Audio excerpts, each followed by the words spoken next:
Elon മസ്കിന്റെ space എക്സിന് സ്വന്തമായൊരു കമ്പനി നഗരം ലഭിക്കുന്നു.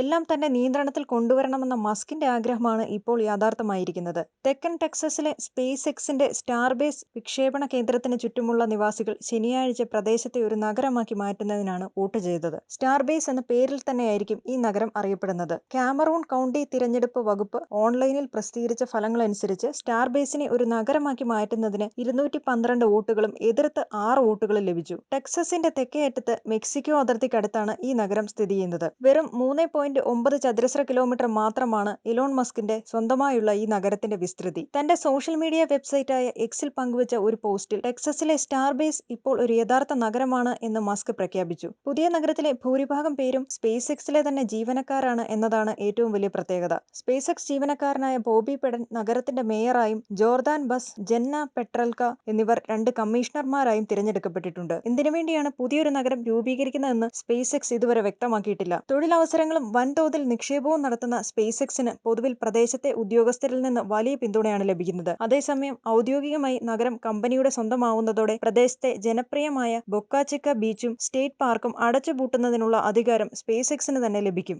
ഇതുവഴി പ്രദേശത്ത് ഇലോൺ മസ്കിന്റെ സ്വാധീനം വർദ്ധിക്കുമെന്ന വിമർശനം ഉയരുന്നുണ്ട്. പ്രദേശത്തെ അധികാരം കൗണ്ടിയിൽ നിന്ന് പുതിയ നഗരത്തിന്റെ മേയറിലേക്കും സിറ്റി കൗൺസിലിലേക്കും മാറ്റുന്നതിനുള്ള ശ്രമങ്ങൾ നടന്നുവരികയാണെന്ന് അസോസിയേറ്റഡ് പ്രസ് റിപ്പോർട്ടിൽ പറയുന്നു.